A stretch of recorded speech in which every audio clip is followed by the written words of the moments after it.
అందరికీ నమస్కారం. Welcome to Siriraj food. నేను మీ సిరి. ఈరోజు మన వీడియోలో చాలా టేస్టీగా ఒక కప్పు రేషన్ బియ్యం, కొంచెం కొబ్బరి ఉంటే చాలు మంచి రెసిపీ తయారు చేసుకోవచ్చు.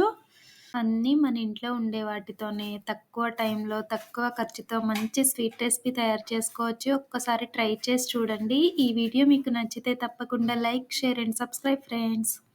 ఒక కప్పు రేషన్ బియ్యాన్ని ఒక 2-3 గంటల ముందలే నానబెట్టుకోవాలి. ఇలా నానబెట్టిన బియ్యాన్ని శుభ్రంగా కడుక్కొని పక్కన పెట్టేద్దాం. అలానే అదే కప్పుతో అరకప్పు అటుకులనమాట. అటుకులు కూడా ఒక 5-6 నిమిషాలు నానబెడితే సరిపోతుంది. ఇలా నానబెట్టి వాటర్ తీసేసి పక్కన పెట్టేద్దాం. పచ్చి కొబ్బరి కానీ, ఎండు కొబ్బరి కానీ ఒక అరకప్పు ఉంటే సరిపోతుంది. ఇలా మనం కడిగిన రేషన్ బియ్యాన్ని మిక్సీ జార్లో ఒక కప్పు వేసుకొని, ఒక అరకప్పు అటుకులు, అలానే అరకప్పు కొబ్బరి వేసి ఒక కప్పు నీళ్లు పోసి దీనిని మెత్తగా మిక్సీ పట్టుకోవాలి. ఇక్కడ అటుకులకు బదులుగా ఒక అరకప్పు అన్నం వేసినా సరిపోతుంది. ఇలా వేసి మనం ఇప్పుడు వీడియోలో చూపిస్తున్న విధంగా ఈ మాత్రం పిండి అయితే సరిపోతుంది. పిండి కరెక్ట్గా రావాలి అంటే ఒక కప్పు బియ్యం, అరకప్పు కొబ్బరి, అరకప్పు అటుకులు, ఒక కప్పు నీళ్లు పోసి పట్టామంటే ఇలా పిండి అవుతుంది. దీన్ని ఒక గిన్నెలో పోసేసి పక్కన పెట్టేద్దాం. గ్యాస్ మీద ఒక గిన్నె పెట్టుకొని ఒక కప్పు బెల్లం, అరకప్పు నీళ్లు పోసి బెల్లాన్ని కరిగించుకోవాలి. బెల్లం కరిగితే సరిపోతుంది. ఎలాంటి పాకం రావాల్సిన అవసరం లేదు. బెల్లంకి బదులుగా పంచదార అయినా వాడొచ్చు. ఇలా కరిగిన బెల్లం నీళ్ళని పక్కన పెట్టేసి ఇప్పుడైతే మనం ముందు పట్టిన పిండి ఉంది కదా, అందులో కొంచెం వంట సోడా వేసి ఒక్కసారి బాగా కలుపుకోవాలి.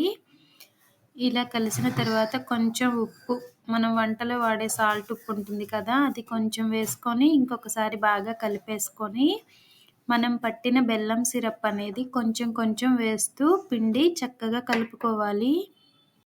ఎప్పుడు మనం అరిసెలు, కొబ్బరి బూరెలు ఇవన్నీ డీప్ ఫ్రై చేస్తూ ఉంటాం కదా, అలా కాకుండా ఇలా మన ఇంట్లో ఉండే కప్పు రేషన్ బియ్యంతో ఒక్కసారి ఈ స్వీట్ ట్రై చేసి చూడండి. ఖచ్చితంగా ఆ ఫీలింగ్ మనకి కొబ్బరి బూరెలు తిన్న ఫీలింగ్ వస్తుంది. అలానే అంత ఆయిల్ కూడా అవసరం లేదనమాట. పిండి అనేది చక్కగా కలిసిపోయింది కదా, దీన్ని పక్కన పెట్టేసి గ్యాస్ మీద ఇలాంటి పోపు బాండి కానీ, లేదంటే ఏదైనా మందంగా ఉండే గిన్నె కానీ పెట్టుకొని ఒక స్పూన్ నెయ్యి కానీ, నూనె కానీ వేసుకొని మనం ముందు కలిపి పెట్టుకున్న పిండి ఉంది కదా, అది ఒక గరిట వేసి మూత పెట్టామంటే ఈ పిండి అనేది చక్కగా ఉడికి బబుల్స్లా వస్తుంది. ఈ రెసిపీ టేస్ట్ అయితే మాటల్లో చెప్పుకోవడానికి లేదు, అంత బాగుంది. ఒక్కసారి ట్రై చేసి చూడండి.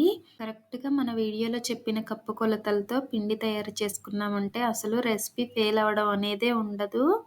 ఈ వీడియో మీకు ఎలా అనిపించిందో కామెంట్ చేయండి. ఈ వీడియో మీకు నచ్చితే తప్పకుండా లైక్ చేయండి, షేర్ చేయండి, సబ్స్క్రైబ్ చేయండి. మన ఛానల్లో ఇంకా మంచి మంచి వీడియోస్ ఉన్నాయి, కుదిరితే ఒకసారి చూడండి.